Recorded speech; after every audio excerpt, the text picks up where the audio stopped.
సోషల్గా కూడా గత ప్రభుత్వం హయాంలో కూటమి సర్కారు కావచ్చు, కొంతమంది ప్రజా సంఘాలు, దళిత సంఘాలు, రకరకాల జేఏసీలు మాట్లాడుతూ వచ్చిన మాట, దళితులపైన విపరీతంగా దాడులు జరుగుతూ ఉన్నాయి. సుధాకర్ కేసు ఉదహరించారు, సుబ్రహ్మణ్యం కేసు ఉదహరించారు, ప్రవీణ్ కేసు, ప్రకాశం జిల్లాకు సంబంధించిన కేసు, ఇలా చాలా కేసెస్ చూసాం మనం.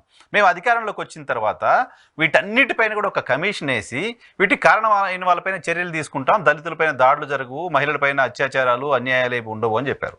హోంమంత్రి గారు చెప్తున్న లెక్కల ప్రకారం ఈ ఏడాది కాలంలో 16,000కు పైగా మహిళలపైన అఘాయిత్యాలు జరిగినట్లుగా ఆ రికార్డ్ ప్రభుత్వం అఫీషియల్గా చెప్తున్న నంబరు. అనేక చోట్ల దళితులపైన దాడుల అంశాన్ని కూడా చూస్తున్నాం. రీసెంట్గా అనంతపురం ఇష్యూ కూడా మీ నోటీస్కి వచ్చి ఉంటుంది. దీనికి సంబంధించి మీ రియాక్షన్ ఏంటి ఏడాది కాలంలో?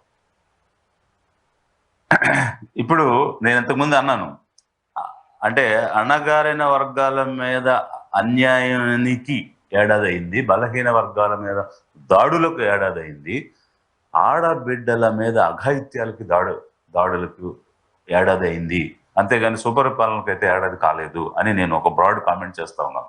ఎందుకనంటే అంటే ఎంత దారుణంగా అనంతపూర్లో జరిగినటువంటి అంశాలు, ఒక షెడ్యూల్ ట్రైబ్ మహిళ, ఒక షెడ్యూల్ కాస్ట్ మాదిగ బిడ్డ ఎంత దారుణమైనటువంటి స్థితికి గురి చేశారంటే, అంటే మాటల్లో చెప్పాలంటే ఒక రకమైనటువంటి బాధ, దుఃఖం వచ్చేటువంటి పరిస్థితి కనిపిస్తుంది. ఊహించలేము అటువంటి సంఘటన, ఊహించలేము. 9వ తరగతి చదివేటువంటి ఆ పాపకి వాళ్ళు రేప్ చేసి వీడియో తీసి దాన్ని చూపించి బ్లాక్మెయిల్ చేసి 14 మంది 6 నెలలుగా, అసలు అది అంటే చాలా బాధ కలిగిస్తుంది. అసలు కళ్ళు తెలియకుండా కళ్ళలో నీళ్ళు వచ్చేటువంటి పరిస్థితి కల్పిస్తా ఉంది. ఇట్లాగా చేసి, అది కూడా ఎవరు, తెలుగుదేశం పార్టీ వాళ్ళు. ఆ పార్టీ గెలిచినప్పుడు డప్పు కొట్టాడు వాళ్ళ నాన్న, డప్పు కొట్టి పైనుంచి కింద పడిపోయాడు, అతను చనిపోయాడు. ఈ రోజు తండ్రి లేడు. తండ్రి లేని బిడ్డని అదే పార్టీకి చెందిన వాళ్ళు.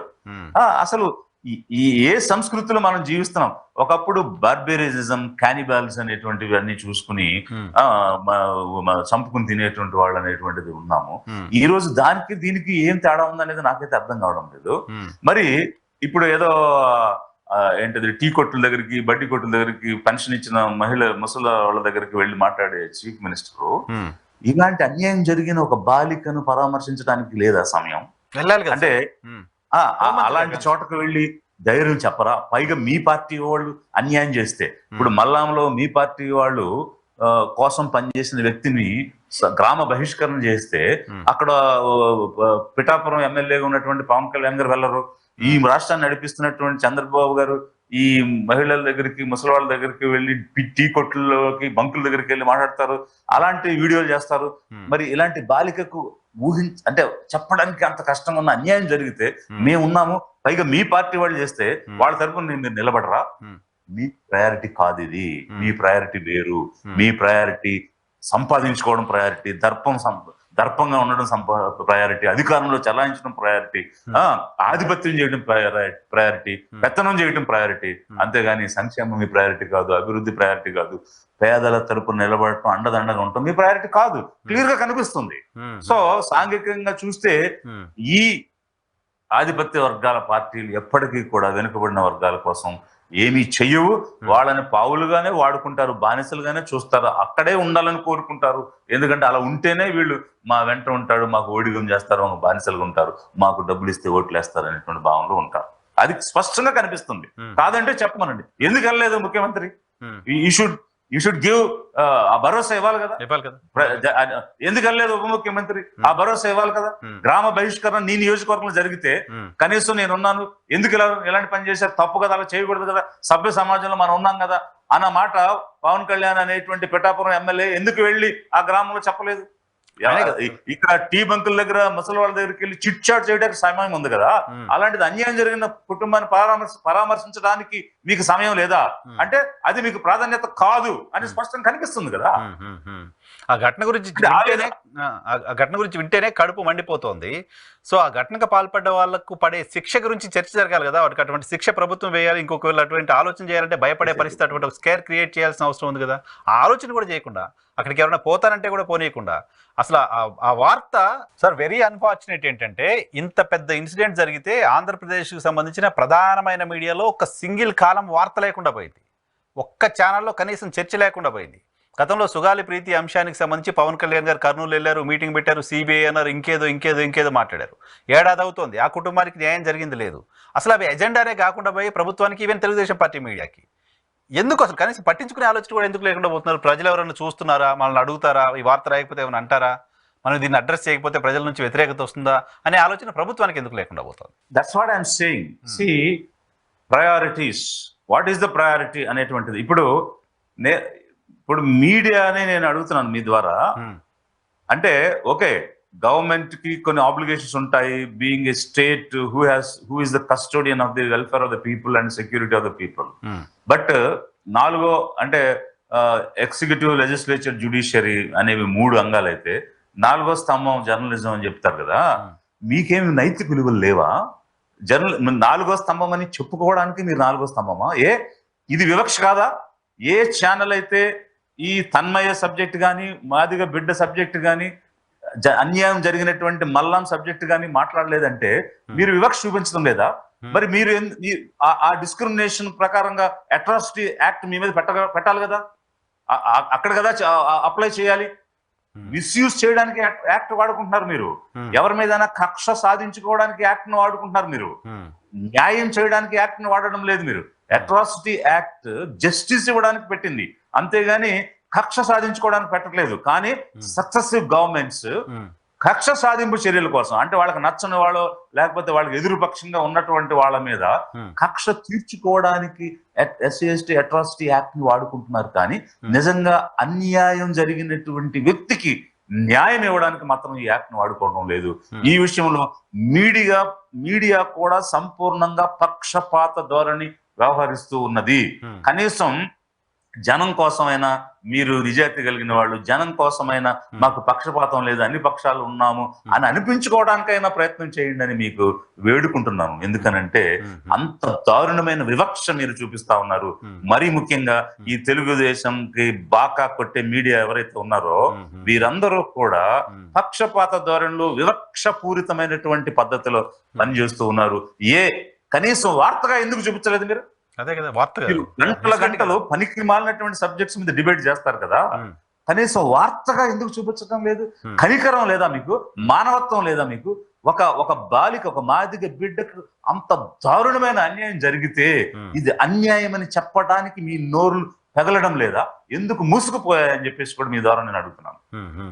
అన్యాయం ఎవరికి జరిగిందో కూడా వాళ్ళు చెప్తేనే అన్యాయం జరిగినట్టుగా, లేకపోతే అన్యాయం జరిగినట్టుగా భావించాల్సిన పరిస్థితి. సో నిజంగా అమ్మాయి పరిస్థితి తలుచుకుంటే ఎంత నరకం అనుభవించుంటుందో కదా నెలల తరబడి. ఒకసారి ఏదో ఇన్సిడెంట్ జరిగిందంటేనే మనం విలువెల్లాడిపోతాం. ఎవరికైనా ఎటువంటి ఇన్సిడెంట్ జరిగిందంటే నెలల తరబడి బెదిరించి ఆమెకి ఇష్టం లేకుండా ఒక డజన్ మంది అత్యాచారాలు చేసుకుంటూ పోవడం అంటే ప్రభుత్వం కనీసం స్పందించకపోవడం. హోంమంత్రి మహిళ, దళిత సామాజిక వర్గానికి సంబంధించిన ఆవిడ కూడా కనీసం అక్కడికి విజిట్ చేసే ప్రయత్నం చేయకపోవడం అనేది వెరీ అన్ఫార్చునేట్. అంటే వీళ్ళెవరు కూడా పవర్ ఉన్న వాళ్ళు కాదు కదా, వాళ్ళని అనుకుని మనం ఎలాంటి ప్రయోజనం లేదు. ఎందుకంటే వాళ్ళేమి స్వతంత్రంగా వ్యవహారం చేయలేరు, వాళ్ళకి ఎలాంటి స్వేచ్ఛ ఉండదు. కేవలం అలంకారంగా వాళ్ళ ఫ్రేమ్ లో పలానాళ్ళకి ఇచ్చాం, రెవెన్యూ బీసీకి ఇచ్చాం, హోమ్ ఎస్సీకి ఇచ్చాం అని చెప్పుకోవడానికి పనికొచ్చే వ్యక్తులే తప్ప స్వతంత్రంగా వ్యవహారం చేసే పరిస్థితి వాళ్ళ దగ్గర లేదు.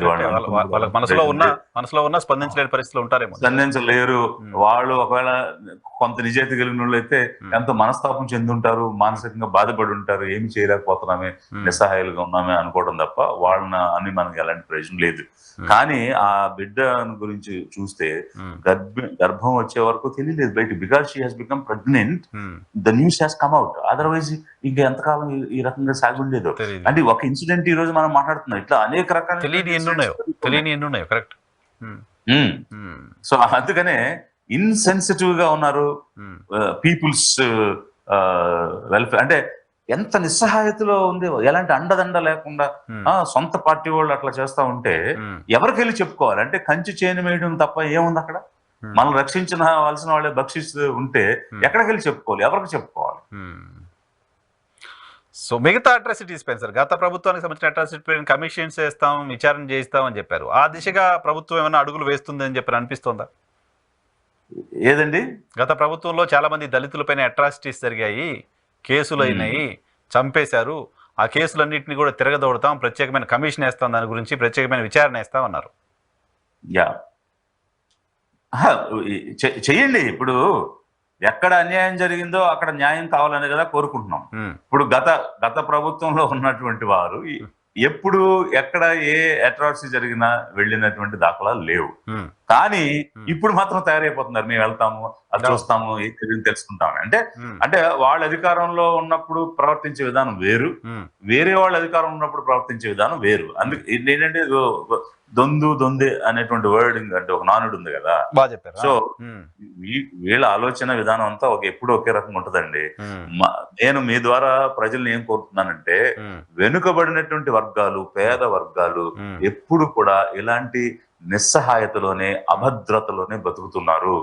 మనకి ఆ భద్రత, ఆ అండదండ కావాలి అని అంటే మనం అధికారంలోకి రావాలి. ఏ రోజైతే మనం అధికారంలోకి వస్తామో అప్పుడు నైతిక బలం వస్తుంది, మనకి ఒక మోరల్ సపోర్ట్ వస్తుంది. మనకి చెయ్యి వేయాలనుకునేవాడు 10 సార్లు ఆలోచిస్తాడు, భయపడతాడు, దూరం ఉంటాడు, బయటే ఉంటాడు, బరిలోకి వచ్చి అన్యాయం చేయడానికి ప్రయత్నం చేయడు. కాబట్టి నిర్ణయం చేయగలిగిన రాజ్యాధికారం దీనికి సమాధానం. అంతేగాని మనం ఓట్లు అమ్ముకున్నంత కాలం, పెత్తందారులకు ఓట్లు వేసినంత కాలం, ఈ ఉన్నత కులాల్లో ఉన్న పార్టీలకు ఓట్లేసినంత కాలం ఈ రకమైనటువంటి అన్యాయం జరుగుతూనే ఉంటుంది అనేది కనిపిస్తుంది కదా. లిబరేషన్ దొరకదు మనకి. స్వతంత్రం రాకముందు అది వేరే, రాజ్యాంగాలు వేరు. బట్ రాజ్యాంగం వచ్చిన తర్వాత మనం చూసాం కదా, క్లియర్ కనిపిస్తున్నాయి. దీనికి ఉన్నటువంటి permanent answer is we have to step in to the power. That is the only answer.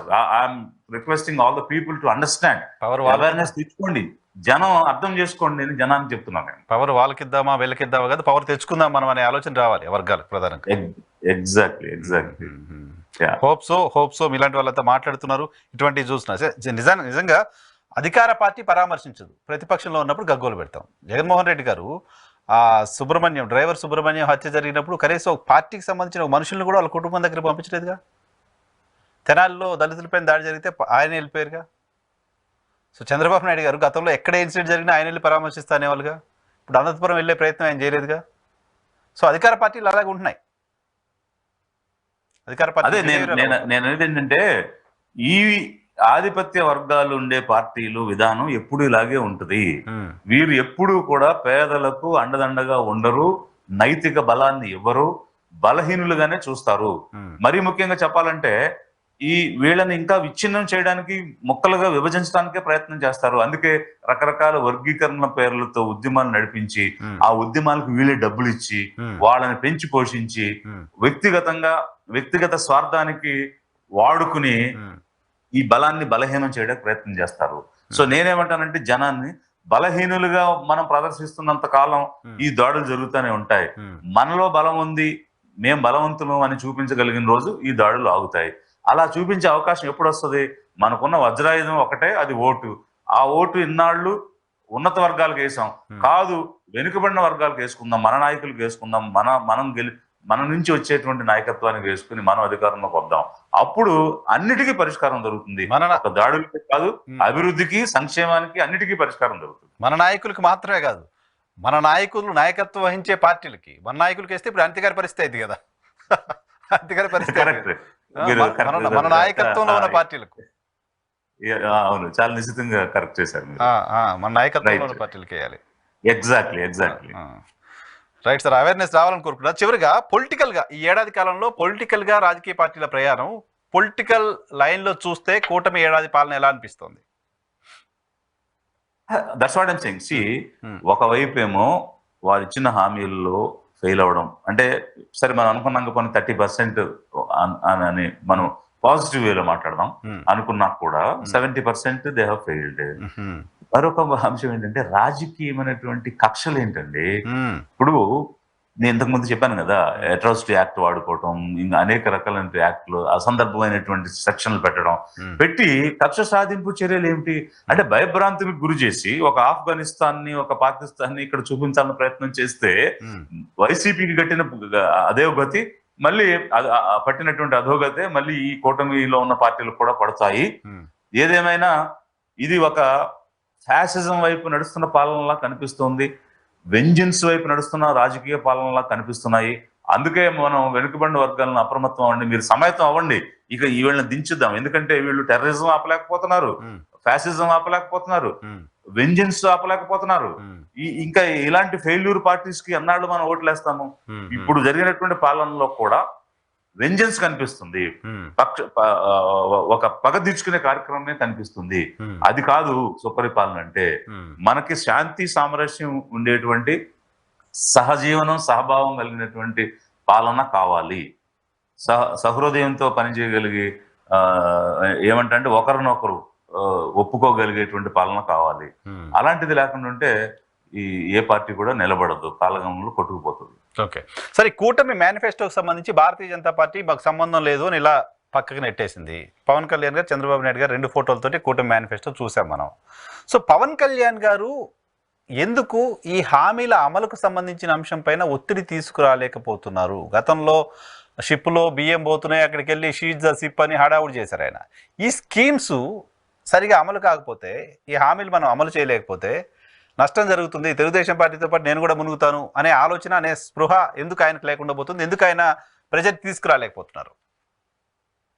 నేను ఈ చర్చలో ముందు ఒక మాట మాట్లాడాను, ఏమంటే ఒక సైద్ధాంతికంగా ఒక రకమైన ఆలోచన లేని, అంటే సిమిలారిటీస్ లేని పార్టీలు కలిశాయని మొదటే చెప్పాను. సో అధికారం కోసం మాత్రమే కలిసి, ideologically they are different. They have join together only to capture power. అధికారం సాధించాలి అనే ఒకే ఒక లక్ష్యంతో సిద్ధాంతంగా సిమిలారిటీస్ లేని పార్టీలన్నీ కూడా జాయిన్ అయిపోయాయి. అది ఇప్పుడు మీ మాటల్లోనే క్లియర్ గా కనిపిస్తుంది. మేనిఫెస్టో ఒక పార్టీ ఇస్తే మరి కూటమిగా ఏర్పడి మాకు సంబంధం లేదు అన్నారంటే ఇట్స్ వెరీ క్లియర్. ఇక్కడే వెనకడికి వేసేశారు, వెను చూపించి వెళ్ళిపోతున్నారు. ఇక రెండవ పార్టీ మీరు అన్నటువంటి జనసేన పార్టీ, వీళ్ళు, నేను గతంలో కూడా ఒకసారి చెప్పున్నాను ఏంటంటే, ఎక్కడైనా క్రెడిట్ ఉంటే మేము కూడా ఇందులో భాగమే, ఎక్కడైనా తప్పు జరిగితే మాకు సంబంధం లేదు అంటే దే ఆర్ డిస్క్రెడిటింగ్ దెమ్సెల్వ్స్. ఎందుకు అనంటే రాబోయే రోజులకి ఒక దారి అనేది ఏర్పాటు చేసుకుని ఉంటున్నారు. ఎప్పుడైనా విడిపోవాల్సి వస్తే, ఎప్పుడైనా సపరేట్ అయిపోతే, ఇదిగో ఈ సూపర్ 6 వీళ్ళు అమలు చేయలేదు, అందుకే నేను బయటకు వచ్చా, ఇదిగో ఈ కాంట్రాక్టర్ లో అన్యాయం జరిగింది, తప్పు జరిగింది, లేకపోతే కరప్షన్ జరిగింది, అందుకే నేను బయటకు వచ్చా అని ఒక దారి ఏర్పాటు చేసుకుంటున్నారు తప్ప, ఆ రోజు కలిసి కదా మాటిచ్చాం, కలిసి మాటిచ్చినందుకు కదా జనం నమ్మి మాకు ఓటేశారు. అలాంటప్పుడు ఒకవేళ ఈ చంద్రబాబు నాయుడు అనే వ్యక్తికి ఉన్నటువంటి అపవాదం ఏంటంటే, మాటిస్తాడు కానీ నిలబెట్టుకోడు, చెప్తాడు కానీ చేయుడు, లేదా ఆఖరి 6 నెలలు చేస్తాడు, ముందు చేయుడు, ఇట్లాంటివన్నీ ఉన్న సమయంలో కొత్తగా పవన్ కళ్యాణ్ అనేటువంటి వ్యక్తి జతయ్యాడు కాబట్టి, ఒకవేళ అతను మనసు మార్చి ఇచ్చిన మాట నిలబెట్టుకునే విధంగా ఏమన్నా ప్రయత్నం చేస్తాడేమో. బీజేపీని తెచ్చి కల్పించాడు కదా, అలాగే రేపు స్కీములు అమలు చేయకపోతే ఇతను ఏమైనా ప్రెషర్, అంటే పియర్ ప్రెషర్ తెస్తాడేమో అని కదా జనం నమ్మి ఓటేశారు. రెస్పాన్సిబిలిటీ అన్నట్టు బిలీవ్ చేశారు. చంద్రబాబు నాయుడు గారు చేయడేమో కానీ పవన్ కళ్యాణ్ ఉన్నాడు చేపిస్తాడేమో అని, ఆ పియర్ ప్రెషర్ కైనా పనికొస్తాడని జనం నమ్మి ఓటేస్తే, ఎవరికి వారు దారులు వెతుక్కుని తమ స్వార్థం కోసం చూసుకుంటున్నారు తప్ప జనం కోసం మాట్లాడలేదే. జనసేన అని జనం కోసం, జనానికి ఇచ్చిన హామీ కోసం ఏనాడు మాట్లాడావు? ఏ రోజు ఇది ఎందుకు మనం చేయలేదని ఒక కేబినెట్ మీటింగ్ లో మాట్లాడినట్టుగా ఎక్కడ బయటికి రాలే? ఒక 1-on-1 4 గోడల మధ్య తలుపులు వేసుకుని మాట్లాడినప్పుడు వచ్చిందనేది ఎక్కడ రాలే? జనం మధ్యలోకి వచ్చి మాట్లాడింది ఎక్కడ రాలే? కానీ అబాస్ పాలయ్యే విధంగా సీజ్ ద షిప్ అని అక్కడ ఏమీ లేని దగ్గరికి వెళ్ళి హడావిడి చేసి ఇతనికి ఈ మాత్రం నాలెడ్జ్ లేదని జనం అనుకున్నట్టుగా బిహేవ్ చేయడం తప్ప, అక్కడ ప్రజల కోసం చేసింది అయితే ఏం కనిపించడం లేదు కదా.